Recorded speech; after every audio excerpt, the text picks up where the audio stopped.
संतानहंतारो यत्पादाम्बुजरेण वः स्वीयानां तान्निजाचार्यान् प्रणमामि मुहुर्मुहुः यदनुग्रहतो जन्तु सर्वदुःखातिको भवेत् तमहं सर्वदा वन्दे श्रीमद्वल्लभनन्दनम् अज्ञानतिमिरान्धस्य ज्ञानानशलाकया चक्षुन्मीलितं येन तस्मै श्रीगुरवे नमः।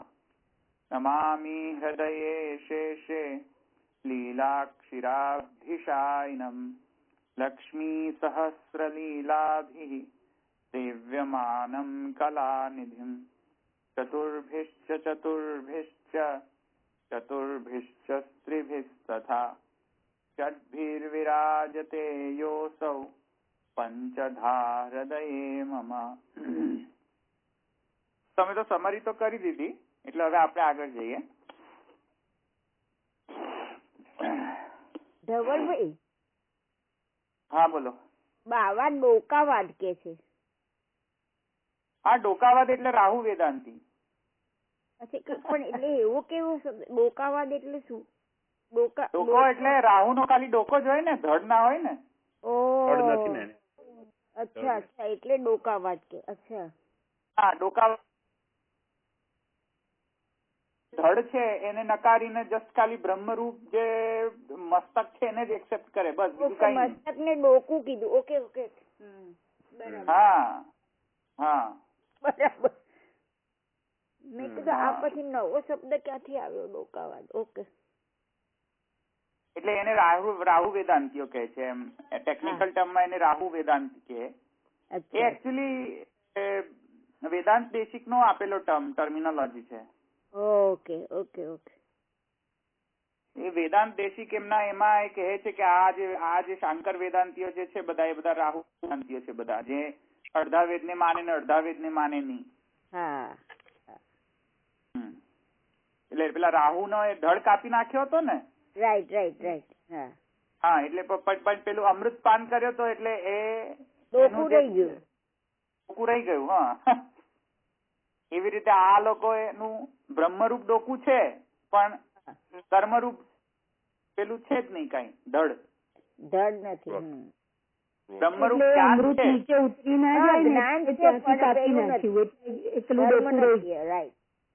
હા, એટલે જ્ઞાન શક્તિ મસ્તિષ્ક પર રહે ને, મસ્તક પર જ્ઞાન શક્તિ રહે, અને કર્મ જે છે એ જ્ઞાન શક્તિ રૂપ બ્રહ્મની જ્ઞાન શક્તિ એક્સેપ્ટ કરે એ લોકો, પણ બ્રહ્મની કર્મ શક્તિ જે છે, ક્રિયા શક્તિ, એ એક્સેપ્ટ ના કરે. એટલે ધડ ના એક્સેપ્ટ કરે ને જસ્ટ ખાલી ડોકું એક્સેપ્ટ કરે, એમ. Right right. That makes sense, yeah. એટલે એને ડોકાવાદી કહે છે. અચ્છા, ઓકે. હવે આપણે છેલ્લા તબક્કા ઉપર છે જન્માદ્યધિકરણ ની અંદર. એમાં મહાપ્રભુજી જે છે એ ચાર અર્થ જણાવી રહ્યા છે જન્માદ્યસ્ય યતના. એટલે ગ્રામેટિકલી, ગ્રામર ના રીતે મહાપ્રભુજી ચાર અર્થ જણાવી રહ્યા છે. આ જન્માદ્યસ્ય યત જે સૂત્ર જે છે એના ચાર ગ્રામેટિકલી અર્થ જણાવી રહ્યા છે. એમાંથી અમુક તો આપણે લઈ લીધા છે, એટલે તમને બહુ વાંધો નહીં આવે સમજવામાં. તો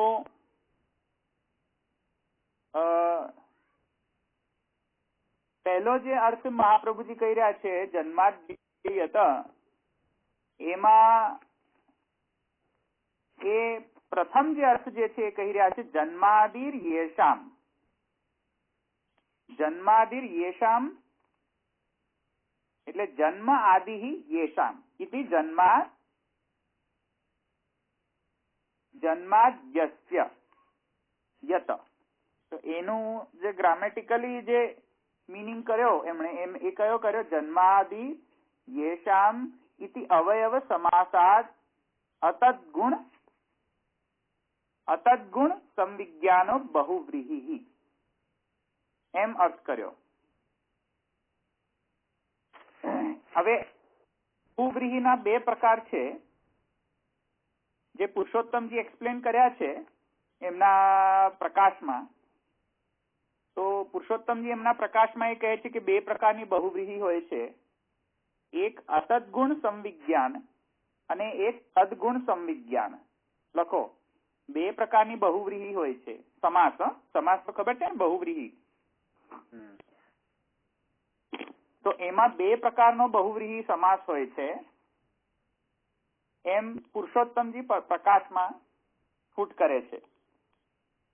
તો કયા બે પ્રકાર પુરુષોત્તમજી કહે છે? અતદગુણ સંવિજ્ઞાન બહુવ્રીહિ અને બીજો તદગુણ સંવિજ્ઞાન બહુવ્રીહિ. લખ્યો બે?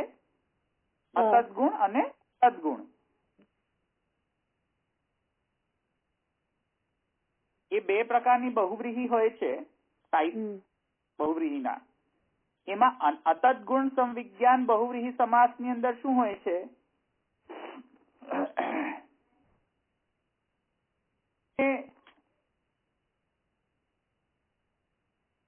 એમાં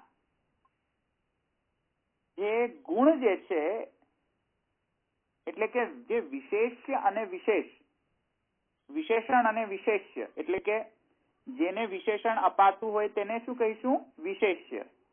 અને જે વિશેષણ છે એને આપણે વિશેષણ કહીશું. એટલે શું? શુક્લવાસસમ. શુક્લવાસસમ એટલે સફેદ કપડું. તો એમાં શુક્લ જે છે તે વિશેષણ થશે અને વાસસમ એટલે શું થશે? વિશેષ્ય. હા, એટલે શુક્લ જે છે સફેદપણું એ વિશેષણ થયું અને વાસસમ વિશેષ્ય થયું ને? કપડાનું વિશેષણ થયું. હા, કપડાનું વિશેષણ થયું, પણ કપડું જે છે વિશેષ્ય થયું ને? હા. અતદગુણ વિજ્ઞાન અને તદગુણ વિજ્ઞાનમાં તદગુણ સંવિજ્ઞાન એટલે શું? કે વિશેષણ અને વિશેષ્ય બંને રિફર થતા હોય. આવ્યું સમજમાં? તો એ તદગુણ સંવિજ્ઞાન બહુવ્રીહિ કહેવાય.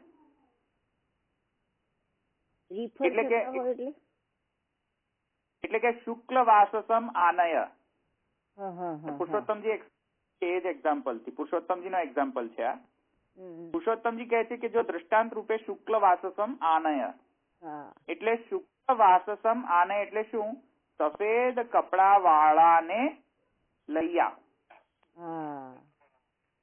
જેને સફેદ કપડું પહેર્યું છે તેને લઈ આવ. બહુવ્રીહિ થઈ ને સમાસ. હવે એમાં જો એક કેવું મિનિંગ થશે કે જે વિશેષણ શું છે? શુક્લ છે વાસસમ. અને જયારે તમે એમ કહેશો કે શુક્લ વાસસમ આનય, તો સફેદ કપડા પહેરવા વાળાને લઈ આવો. ત્યારે એમ કહીશું ત્યારે સફેદ કપડું અને કપડા વાળો બંને આવી જશે ને? બંને આવી જશે ને? જયારે એમ કહો કે સફેદ કપડા વાળાને લઈને આવો, એટલે સફેદ કપડું પણ આવી જશે અને સાથે સાથે પેલો વ્યક્તિ પણ આવી જશે. બંને સાથે આવી જશે. ત્યારે બંને સાથે આવે એટલે કે વિશેષણ અને વિશેષ્ય બંને સાથે આવતા હોય તો તદગુણ સંવિજ્ઞાન કહીશું આપણે. સમજમાં આવ્યું?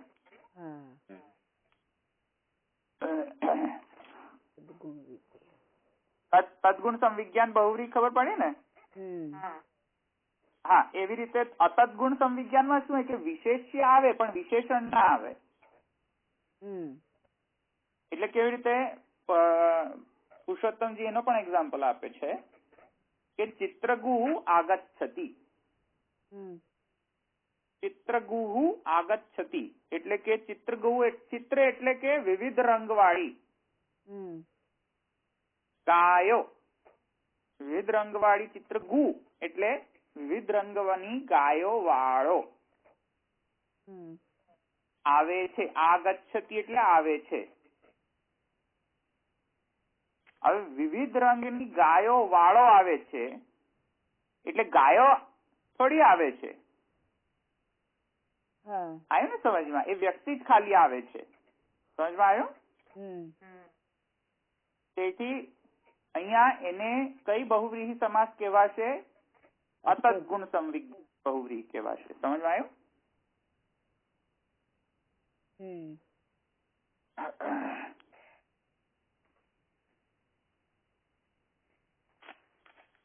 સમજમાં આવ્યું? અતત ગુણ સંવિજ્ઞાન.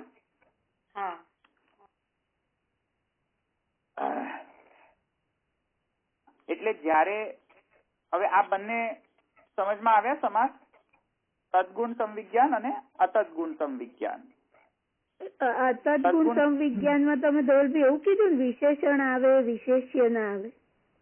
ના વિશેષ્ય આવે ને વિશેષ ઉલટું. ઓકે હા. એટલે અહીંયા જે મહાપ્રભુજી અર્થ લઈ રહ્યા છે પ્રથમ એ કયો અર્થ લઈ રહ્યા છે કે જન્માદિર યેષામ ઇતિ અવયવ સમાસાત અતત ગુણ સંવિજ્ઞાનો બહુવ્રીહી. અતત ગુણ સંવિજ્ઞાન ગ્રહણ કરો અહીંયા બહુવ્રીહી, કારણ કે બહુવ્રીહી તો છે જ ને. બહુવ્રીહી તો છે. જન્માદ્યસ્ય યતમાં સમાસ કયો છે? બહુવ્રીહી જ છે ને. બહુવ્રીહી સમાસ જ છે ને. જુઓ કેવી રીતે, જન્માદિ અસ્ય યતઃ. સંધિ છૂટી પાડો તો શું થશે? જન્માદિ અસ્ય યત. આવું થશે ને, છૂટી પડશે ને. અને એ પછી હવે જો અર્થ કરશો 1 by 1 શબ્દનો તો શું હશે? જન્મ આદિ આના જેમાંથી. યતનો મતલબ જેમાંથી. સમજમાં આવ્યું ને? એટલે બહુરી થઈ ગઈ ને, યતા આવ્યું એટલે. સમજમાં આવ્યું? જેમાંથી આવ્યું એટલે. તેમાંથી આવ્યું એટલે બહુરી થઈ ગઈ ને સમાસ. આવ્યું સમજમાં? કેમ કે બ્રહ્મની વાત બ્રહ્મ પોતે નથી અહીંયા. બ્રહ્મને ઇનડાયરેક્ટલી રિફર કર્યું છે યતથી. સમજમાં આવ્યું? આથી આનું જન્મ આદિ છે તે કોણ? બ્રહ્મ. આવ્યું ને સમજમાં? એટલે બ્રહ્મને અહીંયા ચોખવટ નથી કરી, પણ યતથી એ સમજ બહુરી સમાસ લગાડો તો સમજમાં આવે.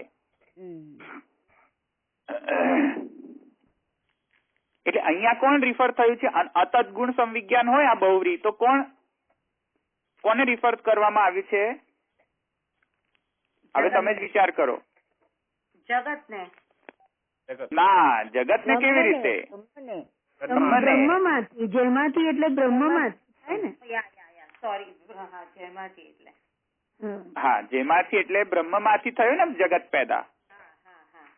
હા, એટલે વિશેષ્ય કોણ થયું? વિશેષ્ય તો બ્રહ્મ જ થયો ને.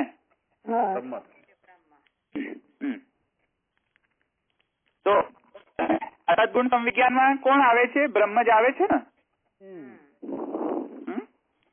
તો એટલે એ બહુવ્રીહી લઈશું તો એ આવશે ને. એટલે હવે જુઓ, એટલે એ મહાપ્રભુજી કહે છે કે જન્માદિર યેષામ ઇતિ અવયવ સમાસાદ અતત ગુણ સંવિજ્ઞાનો બહુવ્રીહી. જો એવું રીતે બહુવ્રીહી સમાસ લેશો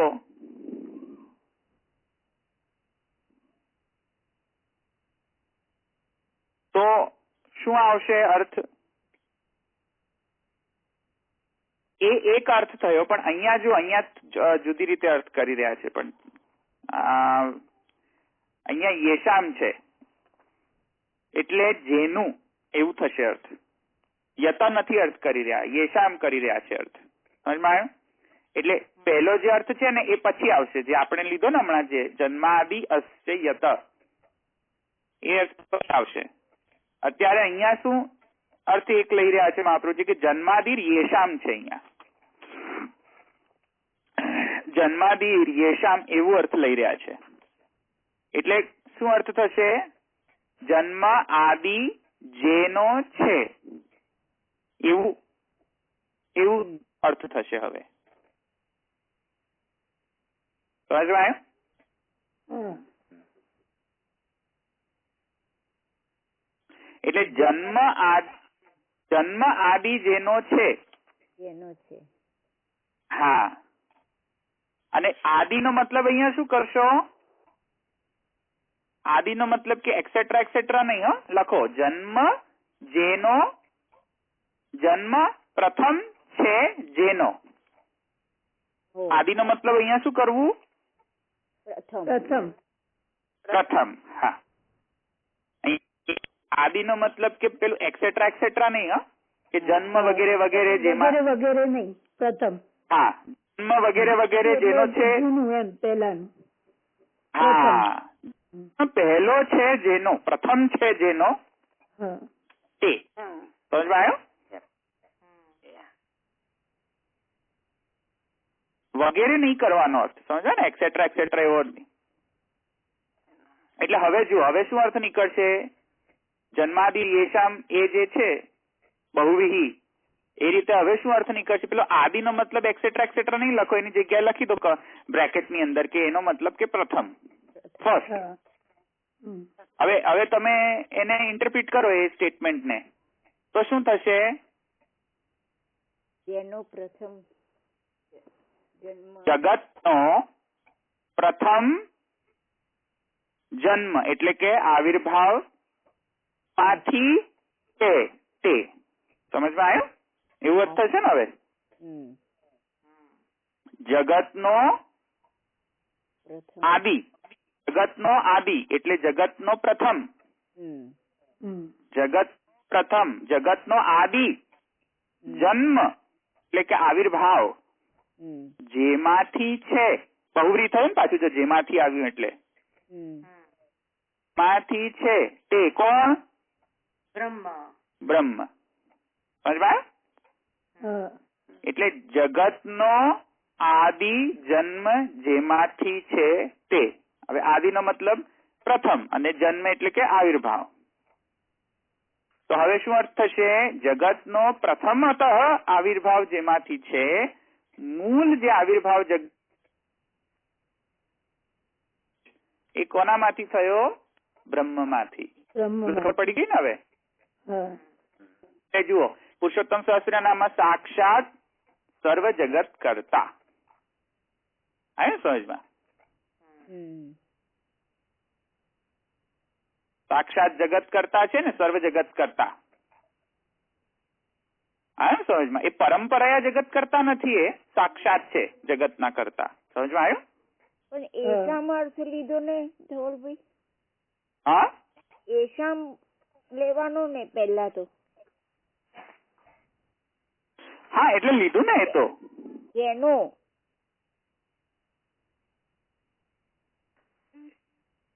હા, એટલે જગત નો થયો ને, એને આપણે સબસ્ટિટ્યુટ કરશું ને એને. અચ્છા. જગત નો પ્રથમ આવિર્ભાવ જેમાંથી છે. અચ્છા. એટલે થઈ ગયું ને અર્થ એવું. એટલે સાક્ષાત જગતનો જેમાંથી આવિર્ભાવ થાય છે તે. હવે એને પ્રથમ કહો કે સાક્ષાત કહો, ડઝન્ટ મેટર. પેલું પરંપરા નહીં કે પેલા જ બ્રહ્મ જે છે પ્રકૃતિ પુરુષને પ્રકટ કરે ને પછી પ્રકૃતિ જે છે એ રિયલીમાં કર્ત્રી છે, બ્રહ્મ કર્ત્રી નથી. સમજવાય ને? એને રૂલ આઉટ કરવા માટે સાક્ષાત જરૂરી છે અહીંયા. એટલે પેલું પરંપરા ક્રિએશન નથી આ કે પરંપરા એને કઈક કહી દીધું ને બ્રહ્મ પછી એને એમાં ઇન્વોલ્વ જ ન થાય, એવું નથી. બ્રહ્મ ઇન્વોલ્વ છે જ, સાક્ષાત જગત કરતા છે. સમજમાં આવ્યું? તો આનાથી શું સમજાય છે આપણને? કે બ્રહ્મ સાક્ષાત જગત ના કરતા છે. સમજમાં આવ્યું ને? પેલું ચાલુ ખાતાના કરતા નથી કે ચલો ગૌણ રીતે કરતા માની લો, કે પેલી રીતે કરતા માની લો, કે આરોપ થી કરતા માની લો. એવું ચાલુ ખાતાનું કર્તૃપણું નથી. સમજ આવે ને?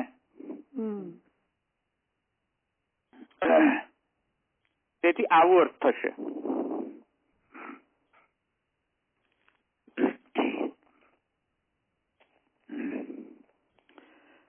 હવે જુઓ, રશ્મિકાર ગોપેશ્વરજી અને આઈ થિંક પુરુષોત્તમજી પણ એમના પ્રકાશમાં એ ફૂટ કરે છે હું તમને બતાવી દઉં ઓપન કરીને, મને યાદ નથી, મેં પહેલા વાંચ્યું હતું, પણ એ સ્ફુટ કરે છે પુરુષોત્તમજી એમના પ્રકાશની અંદર કે અને ગોપેશ્વરજી એને વધારે સ્ફુટ કરે છે રશ્મિમાં, કે આ જે પ્રથમ અર્થ લીધો છે ને જે મહાપ્રભુજીએ, આ જે કયો જન્માદિરેશામિતિ અવયવ સમાસાત તત્ગુણ સંવિજ્ઞાનો બહુવ્રીહી, એ જે અર્થ લીધો છે ને એ એકચ્યુઅલીમાં પુષ્ટિ સૃષ્ટિનો જન્મનો પ્રકાર કહેલો છે. પુષ્ટિ સર્ગનો પ્રકાર કયો છે અહીંયા. કેમ? પેલું સાક્ષાતપણું છે ને, એટલે પુષ્ટિ કાયના નિશ્ચય. સમજમાં આવ્યું? પેલું ડેલિગેટ નથી થયું સૃષ્ટિનો રચના. પુષ્ટિ સૃષ્ટિની રચના ડેલિગેશન થી નથી થઈ કે ચલો બ્રહ્માજીને આપી દો, ડેલિગેટ કરી દો. સમજમાં? એટલે ડેલિગેટેડ નથી, આ સાક્ષાત પુષ્ટિ સૃષ્ટિ આમાંથી ઉત્પન્ન થઈ છે. સમજમાં આવી ને? શુદ્ધ પુષ્ટિ જીવો જે છે એ સાક્ષાત ભગવાનના કાયામાંથી જન્મ છે. એવું સમજમાં આવ્યું ને હવે? એટલે પેલી ડેલિગેશન ના મોડ થી નથી કે ચલો સીઈઓ જે છે એ પેલા વાઇસ પ્રેસિડેન્ટ ને ડેલિગેટ કરી દે, વાઇસ પ્રેસિડેન્ટ જે છે એ પાછું એચઆર ને ડેલિગેટ કરી દે, એચઆર નો જે હેડ જે છે એ પાછી એને એના જે રિપોર્ટિંગ કરતા હોય એ માણસોને ડેલિગેટ કરી દે, ને પછી પેલા નીચલા વ્યક્તિઓ જે છે બધા એચઆર ના એ બધા હાયરિંગ કરે પછી એમ્પ્લોય નું. એવું નહીં, સમજાય ને? ડાયરેક્ટ સીઈઓ હાયરિંગ કરે. આવ્યું સમજમાં? એટલે અહીંયા એ રશ્મિકાર કહે છે કે નહીં અહીંયા આ પુષ્ટિ સૃષ્ટિ વાચક છે, પુષ્ટિ સૃષ્ટિ વિષયક જન્મ છે. અહીંયા જન્માદ્યસ્ય યત એમાં ત્રણેય સૃષ્ટિનો અર્થ આવી જાય છે. પુષ્ટિ, પ્રવાહ અને મર્યાદા. ત્રણેય નો સર્ગનો બ્રહ્મ જ કર્ત્રી છે એ અહીંયા આવી જાય છે અર્થ. એટલે એમાં હજુ હમણાં હું પ્રવાહ અને મર્યાદાનો અર્થ લઈશું આપણે, પણ આ જે ઇન્ટરપ્રિટેશન છે ગ્રામેટિકલી એમાં શું સ્ફુટ થાય છે? પુષ્ટિ સૃષ્ટિ વિષયક સર્ગનું આપણને ભાન થાય છે. સમજવા આવે?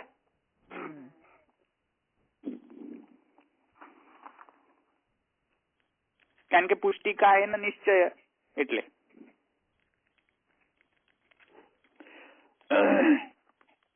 હવે જો તમે જરા વધારે એને ડિટેલમાં જોશો ને તો જે અમુક શ્રુતિઓ જે બ્રહ્મના જગતનું વર્ણન કરી રહી છે, બ્રહ્મમાંથી જે જગતની ઉત્પત્તિ થઈ છે એ આવિર્ભાવનું વર્ણન તમે અમુક શ્રુતિથી જોશો ને અને અમુક શ્રુતિથી જોશો તો તમને જુદું જુદું લાગશે. કે ફોર એક્ઝામ્પલ યતો વા ઇમાની ભૂતાની જાયંતી યેન જાતાની જીવંતી યત પ્રયંતી અભિસંવિશંતિ તદ્વ જિજ્ઞાસસ્વ તદ બ્રહ્મ. આ જે શ્રુતિ છે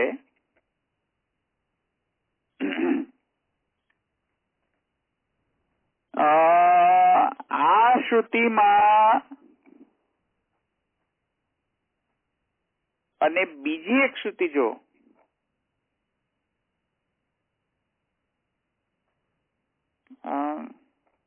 ક્યાં ગઈએ? તસ્માદ્વા એતસ્માદ આત્માનઃ આકાશ સંભૂત.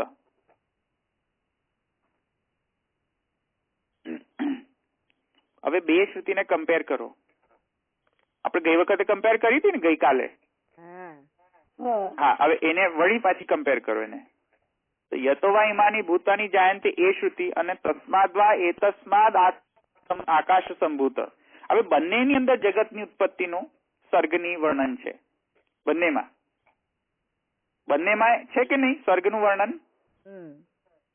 સર્ગનું વર્ણન તો બંનેમાં છે, પણ જો તમે જરા એને શાંતિથી એને એનાલિસિસ કરશો, એ ડિટેલ્ડ એનાલિસિસ, તો તમને એ ડિફરન્સ ખ્યાલ આવશે કે કયા પ્રકારનો સર્ગ છે. અહીંયા જે યતોવા ઇમાની ભૂતાની જાયંતે છે એમાં વિસ્ફુલિંગવત ઉત્પત્તિનું વર્ણન છે. વિસ્ફુલિંગવત એટલે એક જ સાથે બધું ઉત્પન્ન થઈ ગયું. સમજમાં આવ્યું? વિસ્ફુલિંગ એટલે પેલા અગ્નિમાંથી હા અગ્નિમાંથી એક જ સાથે બધા તણખા પડે ને, હા એક જ સાથે બધું પ્રકટ થઈ ગયું. સમજમાં આવ્યું?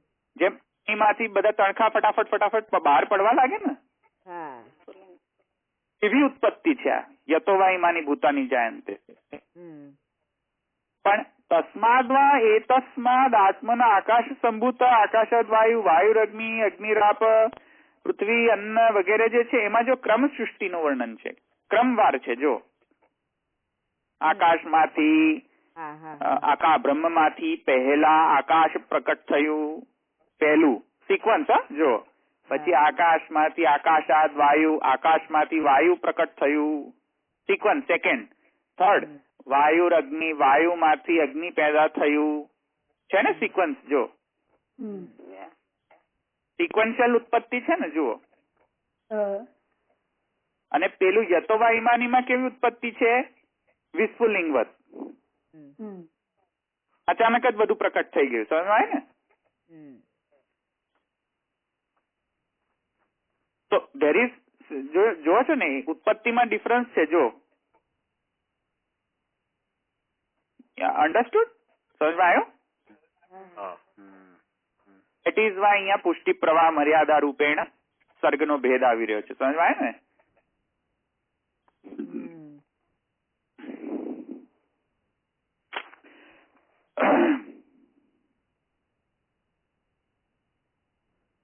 એટલે પુષ્ટિ પ્રવાહ મર્યાદા એ રીતે પણ સર્ગનો ભેદ છે. ક્રમ સૃષ્ટિ અને વિસ્ફુલિંગવત સૃષ્ટિ એમાં પણ ભેદ છે. ઘણી બધી રીતે ભેદ છે. સમજવા આવ્યું ને? એ કઈ એક પ્રકારની ઉત્પત્તિ નથી બ્રહ્મમાંથી જગતની કે બધું ચાલુ ચલો બ્રહ્મમાંથી બધું પ્રકટ થઈ ગયું. અમુક શ્રુતિ એમ કહે છે કે એક જ સાથે બધું પ્રકટ થઈ ગયું. અમુક શ્રુતિ એમ કહે છે કે નહીં એ સિક્વન્શિયલી પ્રકટ થયું છે, વન બાય વન છે ને. અહીંયા આકાશાદ વાયુ, વાયુ અગ્નિ, અગ્નિરાપ એટલે અગ્નિમાંથી પછી જલ પ્રકટ થયું. અને પેલામાં શું કહે છે? યતોવાઈમાની ભૂતાની, એટલે બધું જલ અગ્નિ આકાશ બધું એક જ વાર વિસ્ફુલિંગવત પેદા થઈ ગયું. તો હવે એમાં ડિફરન્સ શું સમજવું? એટલે બંને સાચા છે. સમજવા આવ્યું ને? બંને ક્રમ સૃષ્ટિ અને વિસ્ફુલિંગવત સૃષ્ટિ. વિસ્ફુલિંગવત ઉત્પત્તિ પણ સાચી છે, ક્રમ સૃષ્ટિ પણ સાચી છે. એવી રીતે પણ ઉત્પત્તિ અને પ્રવાહનો સર્ગ પણ સાચો છે, મર્યાદાનો પણ સર્ગ સાચો છે અને પુષ્ટિનો પણ સર્ગ સાચો છે. અમુક જે સર્ગ જે છે એ ડાયરેક્ટ કાયામાંથી જ સાક્ષાત પ્રકટ થઈ જતા હોય છે જીવો. આવ્યું સમજમાં? તો એ રીતે જન્માદ્યસ્ય યતમાં એક સૂત્ર જે છે એમાં કેટલી વિશ્વતો મુક્તા આવવું જોઈએ. જસ્ટ ખાલી એટલો નિર્દોષ, એટલો ગ્રામેટિકલી એટલું સિમ્પલ સ્ટેટમેન્ટ છે. ગ્રામરના રીતે એટલું one of the simplest statement છે સંસ્કૃતનો. જન્માદ્યસ્ય યત, વેરી સિમ્પલ સ્ટેટમેન્ટ. પણ એની વિશ્વતો મુક્તા જે છે એ કેટલી બધી પ્રકટ કરેલી છે. જો તો એ રીતે ફર્સ્ટ ઇન્ટરપ્રિટેશન પુષ્ટિ સૃષ્ટિ વાચક છે, પુષ્ટિ સૃષ્ટિ વિષયક છે. પહેલું ઇન્ટરપ્રિટેશન જે આપણે જોયું ને એ.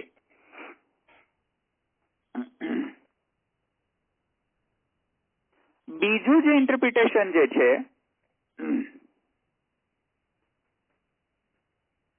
એ મહાપ્રભુજી કહે છે અથવા જન્મ પ્રવૃત્તિ સર્વે ભાવ વિકારાः આદિ શબ્દેન ગૃહ્યન્તે તથા ચ જન્મ ચ આદિશ્ચ ઇતિ એકવદ ભાવઃ. એમ પણ કહે છે કે ભાઈ આવી રીતે પણ તમે ઇન્ટરપ્રિટેશન તો કરી શકો છો.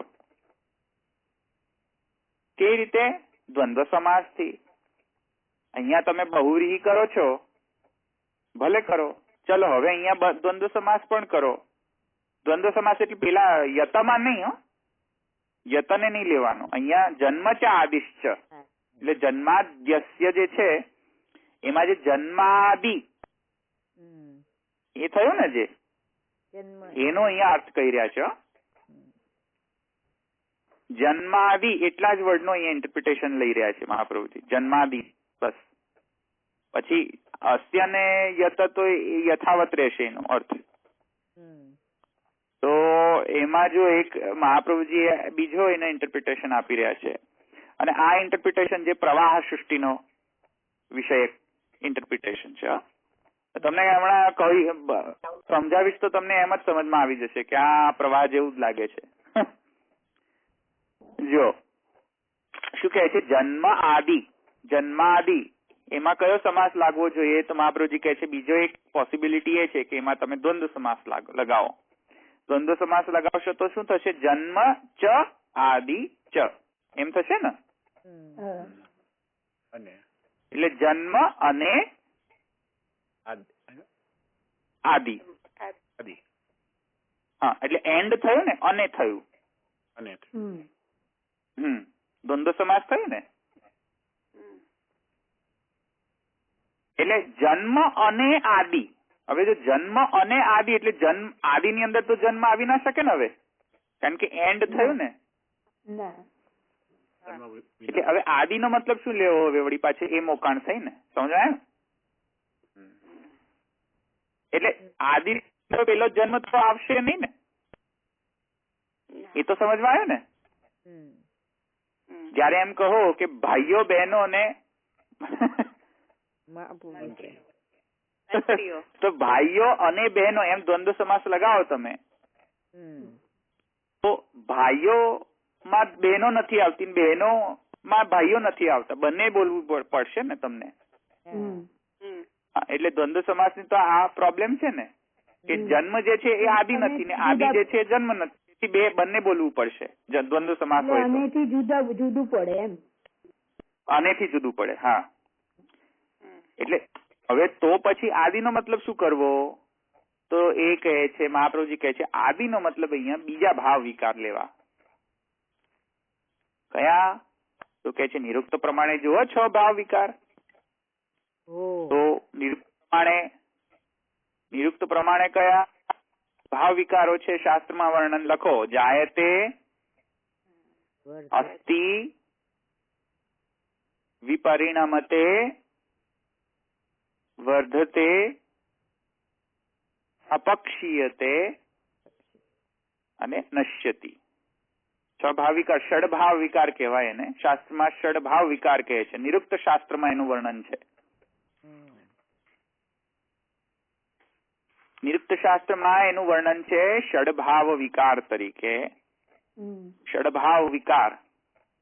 ષડભાવ વિકાર એટલે જાયતે જન્મવું, અસ્તિ એટલે હોવું, વિપરિણમતે ચેન્જ થવું, વર્ધતે એટલે વધવું, અપક્ષીયતે એટલે ઓછું થવું, અને નશ્યતિ એટલે નષ્ટ થઈ જવું. ષડભાવ વિકાર.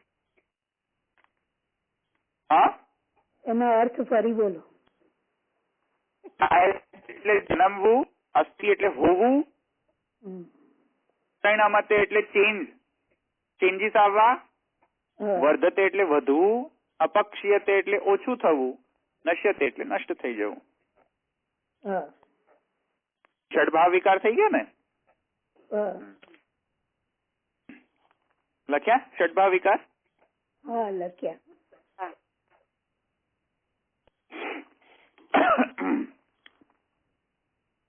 તેથી હવે પ્રશ્ન એ થશે કે જન્માદિ એનો મતલબ જન્મ ચ આદિ એમ જો લઉં અને આદિ નો મતલબ જો ષડભાવ વિકાર લઉં તો પછી જાયતે નો મતલબ તો જન્મમાં આવી જશે. જાયતે નો મતલબ જન્મમાં આવી જાય ને. જાયતે એટલે જન્મવું, અને પેલું જન્મ પણ છે પાછું. સમજમાં આવે છે પ્રોબ્લેમ હવે આ અર્થમાં? જન્મ છે આદિ, આદિમાં જન્મ આવી જોઈએ જાયતે છે એટલે એ પ્રથમ ગણવાનું ને બાકીના જે 5 રહ્યા એ પછી આદિમાં આવે એવું. એક્ઝેક્ટલી. હા, હવે સમજ્યા. એટલે હવે એટલે ઇન્ટરપ્રિટેશન કેવી રીતે કરવું પડશે હવે કે જન્મ એટલે જાયતે ને અલગ પાડો ને અસ્થિ, વિપરિણમતે, વર્ધતે, અપક્ષીયતે ને નશ્યતિ અને આદિમાં લઈ લો. હા ગોટ ઇટ? હા એટલે જેમાંથી આ બધા ષડભાવ વિકાર પ્રકટ થાય છે તે સમજવાય ને? હા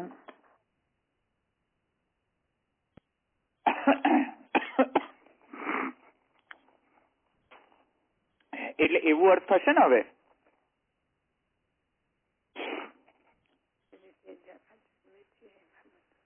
એટલે હવે કઈ સૃષ્ટિનો આ બધા દોષ હોય છે? અસ્થિ વિપરિણમતે વર્ધતે અપક્ષીયતે નશ્યતે પ્રવાહી. આવા બધા દોષ તો એમનામાં હોય છે ને? ગમે ત્યાં દોડી જાય. હા, અસ્થિ વિપરિણમતે ઓછું થઈ જાય પાછું વધી જાય. અપક્ષીયતે નશ્યતિ. આ બધા જે છે એ કઈક પ્રવાહ સૃષ્ટિ જેવા વિષયક જેવા સ્ટેટમેન્ટ છે, કારણ કે ષડ ભાવ વિકારો છે ને એટલે. શ્રાવણમાં સમજ આવ્યો?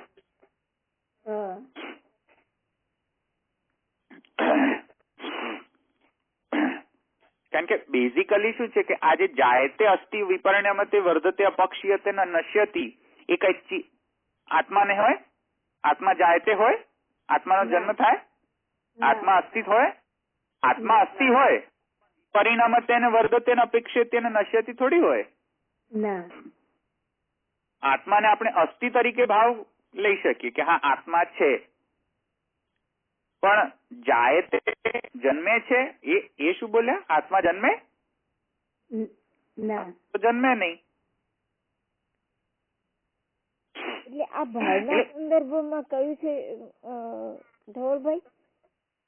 ભાવ વિકાર એટલે ભાવના ને જન્મ તે એટલે ના ભાવના નથી. આ ભાવના વાળી ભાવના નથી. આ ભાવ વિકાર એમ જે કહેવાય છે ને, ભાવનો એટલે ભાવ જન્મે, ભાવ ઓછો થાય કે રહે કે એવી રીતનું છે.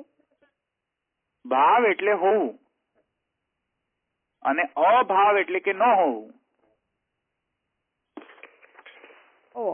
હોવાના કેટલા વિકારો છે એ અહીંયા જણાવ્યા છે. ભાવ એટલે હોવું. અહીંયા શાસ્ત્રના અહીંયા આ ભાવનો મતલબ અહીંયા આ સ્પેસિફિક અહીંયા આ મીનિંગ છે. ભાવ એટલે સેન્ટિમેન્ટ નહીં, ઇમોશન નહીં. ભાવનો મતલબ અહીંયા શું છે? હોવું. હા, એટલે એને ભાવ કહે છે. ભાવ એટલે કે હોવું. ટેકનિકલ ટર્મમાં ભાવનો અર્થ આ થાય, હોવું. જે હોય એ ભાવ, જે ન હોય એ અભાવ. આવ્યું સમજમાં? તેથી ભાવ ભાવનાની અંદર પણ જો આ ટેકનિકલ મિનિંગ એપ્લાય કરીએ ને કે ભાવ અને ભાવના, તો ભાવ એટલે કે જે ઓલરેડી હોય તેને આપણે શું કહીશું? ભાવ. જે મારે પ્રાપ્ત કરવાનું છે એને ભાવના કહીશું. એટલે હવે શું મિનિંગ થશે કે જો આપણે મનોરથ કરીએ કે ઠાકોરજી આપણા, જેમ ભાગવતમાં ઠાકોરજીને ગોપિકાઓનો વર્ણન આવે છે કે જેમ વર્ણન આવે છે ને, કીર્તન હતું, એ તેરી બ્રોહ કી મરોરન તે લલિત ત્રિભંગી ભયે અંજન દે ચિતયો ભયેજુ શ્યામ વામ તેરી બ્રોહ કી મરોરન તે. અને બીજું પણ એક કીર્તન છે, પેલું કયું છે એની ઉપર જ છે, અડાણામાં છે, એ જર જાઓરી. તો એમાં જે એ તેરી બ્રોહ કી મરોરન તે જે છે ને, એમાં જુઓ એ ગોપિકાઓનો એ ભાવના વર્ણન થઈ ગઈ છે કે આવું અમને પ્રાપ્ત થાય, આવું મનોરથ અમને પ્રાપ્ત થાય. તો એ શું થયું? ભાવના થઈ. પણ જયારે એ એકચ્યુઅલીમાં થઈ જાય, જે એમનો મનોરથ છે એ સિદ્ધ થઈ જાય, તો પછી કન્વર્ટ શેમાં થઈ જશે? ભાવમાં થઈ જશે. હા, એટલે જે ઓલ હોય, જે સિદ્ધ જ હોય એને શું કહીશું? ભાવ. ટેકનિકલ ટર્મમાં તો જે હોય એને ભાવ કહેવાય. જેને પ્રાપ્ત કરવાનું છે હજુ, જે હજુ અત્યારે છે નહીં, એને ભાવ ના કહીશું. એટલે મનોરથ એ એક પ્રકારનું ટાઈપ ઓફ ભાવના છે. ભાવના અને જયારે એ મનોરથ સાચો થઈ જાય, સિદ્ધ થાય ત્યારે ભાવ થાય. ભાવ થઈ જાય. Yes, absolutely. સમજમાં આવ્યું? એટલે અહીંયા નિરુક્ત શાસ્ત્રમાં ભાવનો મતલબ આ છે, હોવું. હવે હોવું તો 6 પ્રકારનું હોવું હોય. સમજમાં આવ્યું? ચાહે તે જન્મે એને પણ હોવું તો કરવું જ પડશે ને. જે હોય જ નહીં જન્મે. સમજવાય? ચાહે તે એટલે જન્મે છે, ઘડો જન્મે છે, ઘડો છે તો પેલું પાણી ભરવાના કારણે ઘડો પાત્રો મોટો એમ થતો હોય છે, પાત્રો થતો જાય છે દિવસે દિવસે. પછી એક વખતે વર્ધતે, વધે છે. જેમ આપણું શરીર લઈ લો, ચલો ઘડો ને સાઈડમાં મૂકો, શરીર લઈ લો. નહીં લાગે. હા, તો દેહમાં શું છે કે દેહ જન્મે છે, પછી દેહ છે, પછી દેહ જે છે એમાં ચેન્જીસ આવે છે, નાનાથી મોટા થવાનો. પછી વર્ધતે એટલે વધે છે, પછી ઘરડા થાય એટલે અપક્ષી હતે, ધીરે ધીરે બધું આંખ જતી રહે, કાન જતી રહે, નાક જતું રહે, ધીરે ધીરે જવા માંડે ને. અને પછી નશ્યતી. તો એવી રીતે જેમ દેહની અંદર આટલા બધા ષડભાવ વિકાર છે કે નહીં છે, એવી રીતે અહીંયા પણ ષડભાવ વિકારનું મૂળ સ્ત્રોત કોણ છે? બ્રહ્મ. એટલે એમાં શું થયું કે જો ષડભાવ વિકાર હોય તો પછી અભાવ કેવી રીતે હોય? ટેકનિકલી આ પ્રોબ્લેમ આવી જાય ને. ના, બરાબર છે, આવી જાય. અભાવ ન હોય જ એમ. ભાવ વિકાર છે એટલે ભાવના વિકારો છે આ. બરાબર. એટલે હોવું તો જે હશે એ જ જન્મશે ને. એ રીતે. પણ પેલા જે નૈયાયિકો છે અને જે પેલા દ્વૈતવાદીઓ છે એમ કહે છે કે નહીં, એનો મતલબ કે અભાવ થઈ ગયો. કયો અભાવ? અત્યંતા ભાવ, પ્રધ્વંસા ભાવ, પ્રાગ ભાવ અને અન્ય ભાવ. એટલે જાહેર તે કહ્યું એનો મતલબ પહેલા નતું ને. That is why there was અભાવ before જાહેતે. સમજમાં આવ્યું? હવે નશ્યતી એના પછી તો હતું ને, એટલે નશ્યતી પછી પણ એક પાછો અભાવ આવે છે. સમજમાં આવ્યું? That is why નૈયાયિકો ને માધવમત વાળાઓ એમ કહે છે કે ભાઈ આ બધા ષડભાવ વિકાર છે, તેથી કરીને બધું નષ્ટ થાય છે, અભાવ છે બધા. તો મહાપ્રભુજી આ બધા અભાવને નથી ગણકારતા. આ બધા અભાવ જે છે એ ખરેખર અભાવ નથી, બધા ભાવના જ પ્રકાર છે, અભાવ નથી. તો એને અભાવના અર્થમાં નહીં લેતા, ભાવ વિકાર છે, ભાવના હોવાના વિકારો છે. હોવાના વિકારો છે, રાઈટ. ભાવના નથી આ. So, understood આ અર્થ? હા, મને સમજાયું.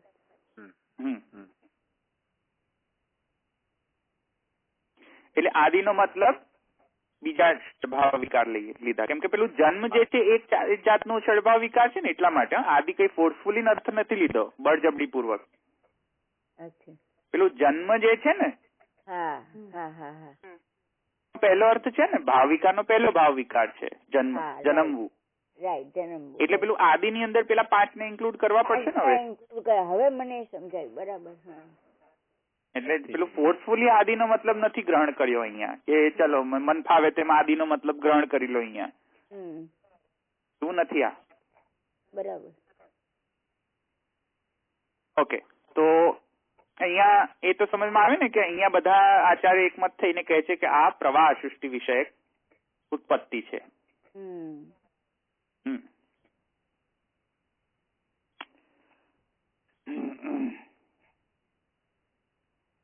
હવે નેક્સ્ટ જે આવે છે જન્મ આદિ યેશામ. નેક્સ્ટ આવે છે એનો અર્થ કે શું થશે એ બહુ સિમ્પલ. જે મેં તમને શ્રુતિમાં કહ્યું હતું, યતો વા ઇમાની ભૂતાની જાયંતે યેન જાતાની જીવંતી યદ પ્રયંતી અભિસંવિશંતિ. એ જે શ્રુતિ છે એમાં જુઓ કયા કયા ક્રિયાપદો યુઝ કર્યા છે. ક્રિયાપદ કયો યુઝ કર્યો છે? જુઓ, જાતાની, જીવંતી ક્રિયાપદ છે ને બધા. પ્રયંતી અને અભિસમ વિશંતી. પાછી ક્રિયાપદ આવ્યો ને પેલું પઠંતી, પઠતી. સંસ્કૃતના ક્લાસ યાદ કરો.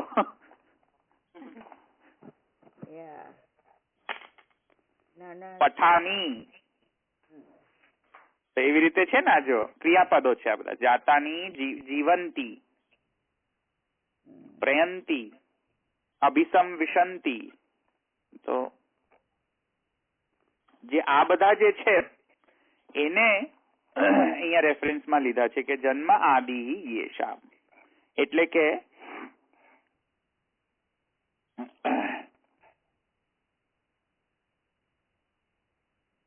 જન્મ પ્રથમ જેમના છે તે. હા, એટલે જન્મ આદિ છે જેમનો, એવું જ થશે. જન્મ આદિ છે જેમનો. અહીં ધવલભાઈ એવું કે છે કે યેશામ એટલે બહુવચન લેવાનું, જેમના. યસ યસ, બરાબર છે. યેશામ એટલે અહીંયા બહુવચન જ લેવું પડશે, રાઈટ?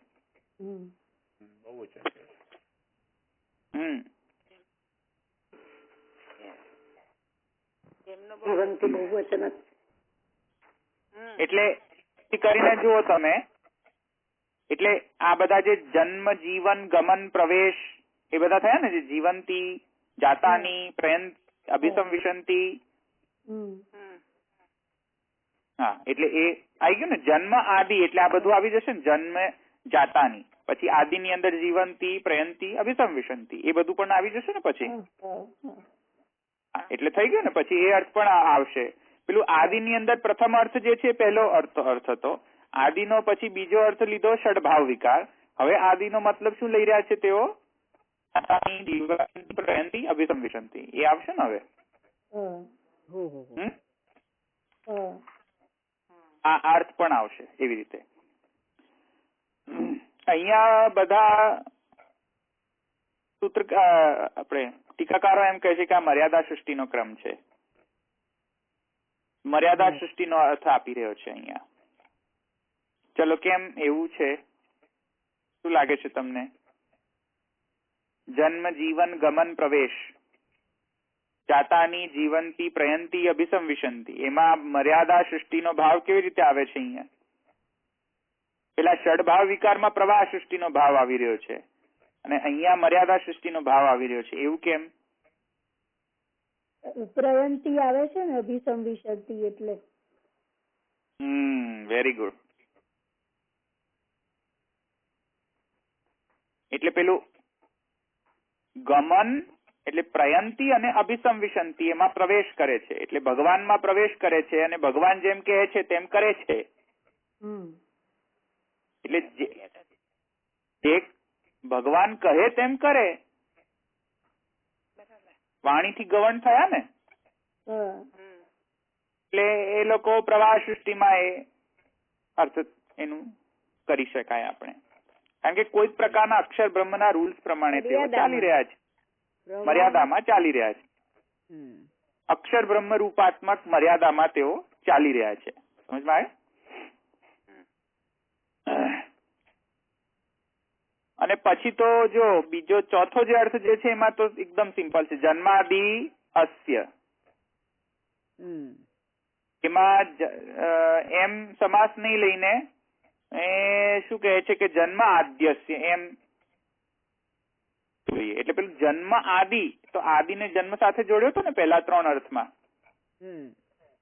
જન્મ આદિ નો મતલબ જન્મ ચ આદિશ્ચ એમ જોડ્યો. બીજા અર્થમાં જન્મ આદિ યેશામ એમ જોડ્યો હતો. પહેલા અર્થમાં જન્મ આદિ યેશામ એમ જોડ્યો હતો. હવે જે ચોથો અર્થ જે છે એમાં એમ કહી રહ્યા છે કે નહીં, જન્મ ને આદિ સાથે નહીં, હવે આદિ ને જન્મ સાથે નહીં જોડો, આદિ ને અસ્ય સાથે જોડો. સમજમાં આવ્યું કે નહીં હું શું કઉ છું? આ બધી મેથેમેટિકલી પોસિબિલિટીઝ છે બધી. જન્મ આદિ અસ્ય. હવે એમાં આદિ ને જન્મ સાથે જોડ્યું હતું પહેલા 3 અર્થમાં. હવે આ જે ચોથો અર્થ જે છે એમાં કે છે કે ભાઈ આદિ ને જન્મ સાથે નહીં જોડો, જન્મને સેપરેટ રહેવા દો. અને આદિ ને કોના સાથે જોડો? યસ્ય નહીં, અસ્ય. અસ્ય. યસ્ય એટલે જેનું અને અસ્ય એટલે આનું. યસ્ય એટલે જેનું, અસ્ય એટલે આનું. આ અને જે એમાં એ બેમાં ફરક થઈ ગયો ને. યસ્ય નહીં, આમાં અહીંયા કોઈ પણ પ્રકારનો યસ્ય નથી, અહીંયા યત છે. હા, અસ્ય નો મતલબ અહીંયા થઈ રહ્યો છે. એટલે જન્મ આદિ અસ્ય, યસ્ય નહીં. તો જન્મ પ્લસ આદ્યસ્ય એવું અર્થ કરો એમ કે છે ચોથા અર્થમાં. આદ્યસ્ય એટલે આદિ અસ્ય એમ જોડે, આદિ ને અસ્ય ને જોડે રાખો ને જન્મ ને છૂટો પાડો કે છે. હવે શું અર્થ થશે?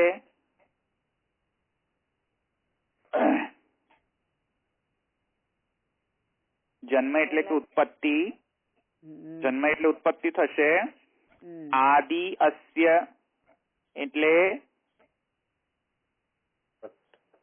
આદિ અસ્ય નો મતલબ હવે શું થશે?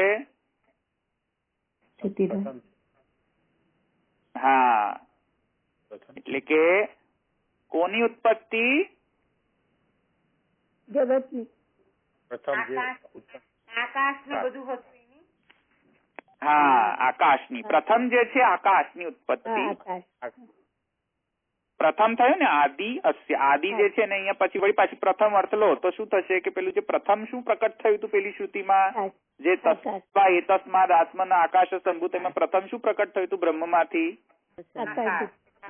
આકાશ પ્રકટ થયું હતું ને પ્રથમ, સિક્વન્શિયલી ક્રમ સૃષ્ટિમાં. એટલે એ અર્થ લો અહીંયા. તો પ્રથમ જે કાર્ય છે બ્રહ્મનું કયું? આકાશ. એ જેમાંથી પ્રકટ થયું છે તે બ્રહ્મ. હવે સમજમાં આવ્યું? એટલે પેલી કઈ શ્રુતિ આવી? તસ્માદ વા તસ્માદ આત્મનસ આકાશ સંભૂત આવ્યું ને. એટલે આ કઈ પ્રકારની સૃષ્ટિનું વર્ણન છે? ક્રમ સૃષ્ટિનું.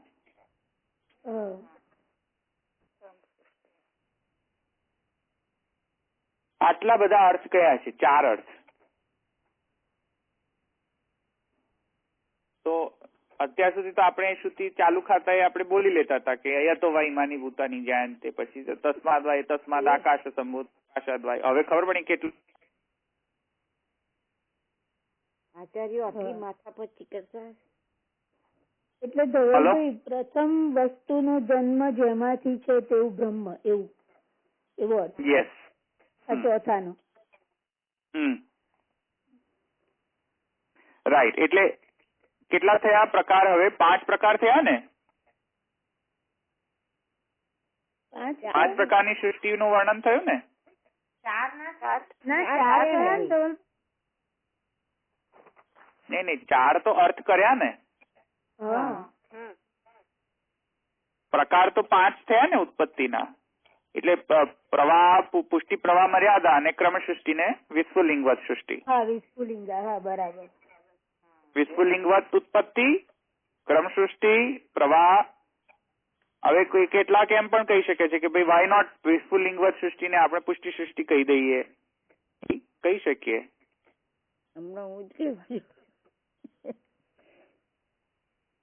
મે બી કહી શકીએ, મે બી ન કહી શકીએ, મને ખ્યાલ નથી. આઈ કેનોટ ડિસાઇડ ધેટ. પણ આપણને આટલા 5 તો દેખાઈ રહ્યા છે હવે, એટલીસ્ટ 5 ઉત્પત્તિ નો પ્રકાર.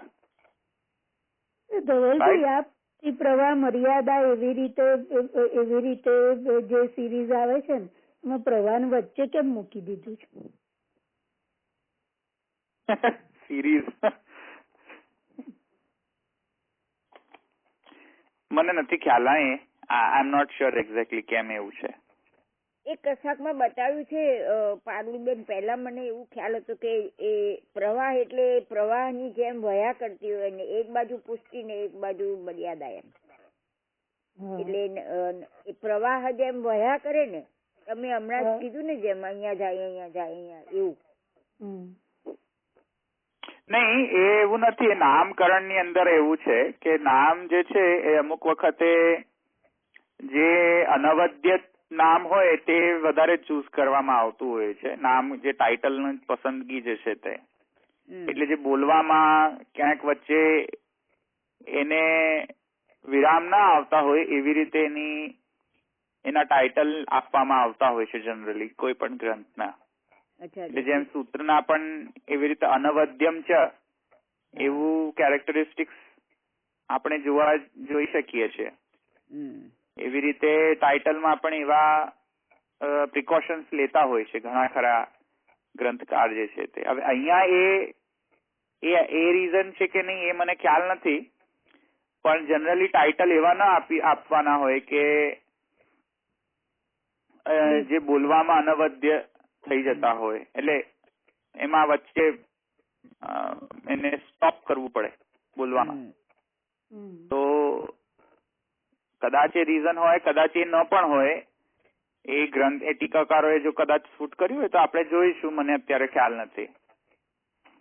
તમે તો અહીંયા અનવદ્યંચ નો અર્થ આવું લખાયું હતું ને કે દોષ રહિત હોવું જોઈએ એટલે ફોલ્ટ ના હોય, રાઈટ રીઝનિંગ હોવું જોઈએ એટલે ગ્રામેટિકલ ખરું હોય, અને અર્થમાં ખોટું હોય તેવું ના હોવું જોઈએ, એટલે એવી રીતે તમે કહ્યું હતું ને. એટલે અસ્તોભમ અને અનવદ્યંચ આ બંને એને મીટ. Okay okay. એ બંને મીટ થાય તો એ બરાબર. બોલતા અટકી જવાય તેવું ના હોય. હા, અસ્તોહમ ના હોવું જોઈએ. હા, એટલે અસ્તોહમ હોવું જોઈએ એમ. થોભાઈ ના જવું જોઈએ બોલતા બોલતા.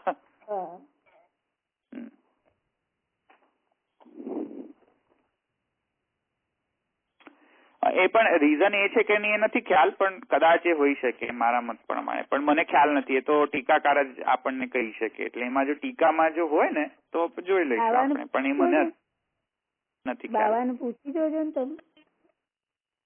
હા ભલે. ઓકે, અહીંયા આપણે જન્માદ્યધિકરણ સમાપ્ત થયો.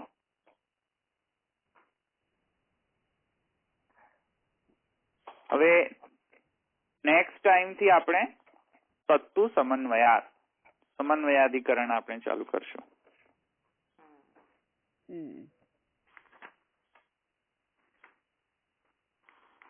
આઈ થિંક ઉપયોગી રહે છે, મને મારા સ્ટડીમાં પણ ઉપયોગી થાય છે. હવે તો મારે પણ વધારે સ્ટડી કરું એમાં એ બાને થઈ જતી હોય છે. વધારે દ્રઢ તો થાય તો દેખી. આપણે એક કામ કરશું, આપણે પહેલો પાર્ટ કમ્પ્લીટ થાય ને એટલે થોડુંક ચેન્જ લઈશું, પછી કંઈક બીજું આપણે ગ્રંથ લઈશું ને પછી વળી પાછા આપણે બીજા પાર્ટ આપશું. એવું કરશું આપણે. એટલે શું છે કે પછી બહુ બોરિંગ ના થઈ જાય. ઓકે, ભલે. તો પડે ને ધવલભાઈ એટલે કહો છો. ના રે ના, તૈયાર કરવું પડે ને પછી આપણને બધાને કરાવવા. તો સારું ને, તો મારું સ્વાધ્યાય થતું રહે. ધવલભાઈ, આ પેલો તમે આકાશ સંભૂત વગેરે જે કીધું ને એનો ગીતાજીમાં પણ કોઈ શ્લોક છે ને? એ આ ભૂમિ આપો નલો વાયુ ખમ્મનો બુદ્ધિ રેવ છે એ બોલતા હોય છે. ના, પણ એ તો ના એ સૃષ્ટિનો વિષય નથી. ભૂમિ આપો નલો વાયુ ખમ્મનો બુદ્ધિ રેવ છે એ તો ભગવાન સ્વયં મન બુદ્ધિ વગેરે રૂપ થયા છે એમ કહી રહ્યા છે. ઓ એવું છે. બાવા એને સાંભળ્યું છે કશાકમાં એવું બોલે છે. એટલે ના, એટલે એ તમને એમ દેખીતી રીતે એવું નહીં જણાય. અચ્છા. કે આ ઉત્પત્તિનો પ્રકાર છે એવી રીતે નહીં જણાય તમને. એ બ્રહ્મ જે છે એ સમન્વિત છે એવું જણાવશે એ સ્ટેટમેન્ટમાં. એ સમન્વય અધિકરણનો વિષય છે. Okay okay. નથી એ. એમાં શું છે કે જે કાર્ય ઉત્પન્ન થયું ને, જે ખમ મનો બુદ્ધિ રેવ છે વગેરે જે કાર્ય ઉત્પન્ન થયું ને, એમાં તે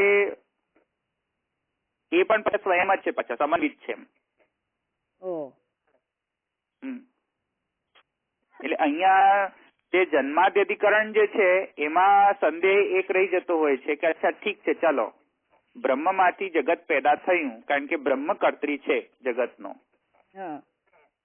એ તો સંદેહ નિરાકરણ થઈ ગયું કે બ્રહ્મ કર્ત્રી છે કે નહીં, એ સંદેહનું નિવારણ તો જન્માદ્યધિકરણ થી થઈ ગયું. પણ હવે સંદેહ આવે કે ચલો પેલું જેમ બાળક પ્રગટ થાય માતામાંથી, એમ શું જગત બ્રહ્મમાંથી પેદા થઈ ગયું, જુદું થઈ ગયું? હવે સંદેહ આવશે ને, કારણ કે બાળક પ્રગટ તો માતા ને બાળક જુદા થઈ જાય ને. હા, દ્વૈત આવી જશે ને, પછી દ્વૈતાપત્તિ આવી જશે વળી પાછી. એટલે પાછા એ સંદેહ વળી પાછું સંદેહ ને શમન કરવા માટે સૂત્રકાર કહે છે નહીં નહીં નહીં નહીં તત્તુ સમન્વયાત એમ. એટલા માટે એની કન્ટિન્યુટી એ છે એમ. અચ્છા. એ સંદેહ પેલો એ ઉત્પન્ન થાય કે જુદું થઈ ગયું જગત, બ્રહ્મમાંથી નીકળ્યું કશું. સમજમાં આવ્યું? હવે નીકળ્યું એનો મતલબ કે ઓહો તેથી દ્વૈત છે આ તો. સૂત્રકાર કહે છે નહીં, એ તો તત્તુ સમન્વયા. તત્તુ એટલે તેનો તો સમન્વય જ છે એમ. ઓકે. તું શબ્દ ક્યારે વપરાય? પેલું હી શબ્દ પ્રમાણ પ્રસિદ્ધિ દ્યોતક હોય ને એમાં એમ તું શબ્દ ક્યારે વપરાય? જયારે કોઈ પહેલા કહેલી વસ્તુ હોય કે કોઈને બીજાની વસ્તુ હોય ને વ્યાવર્તન કરવું હોય ને તો તું શબ્દ વપરાય. અચ્છા. હા, કોઈ બીજાનું કહેલું જે હોય એ કહેવાનું હોય તો. અચ્છા.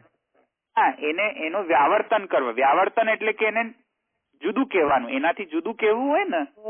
અચ્છા. એને તું શબ્દ થી કહેવાય.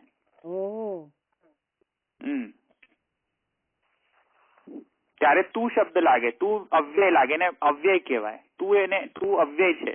અચ્છા. એનો વ્યય એનું રૂપ ના મળે તમને. સમજમાં આવ્યું?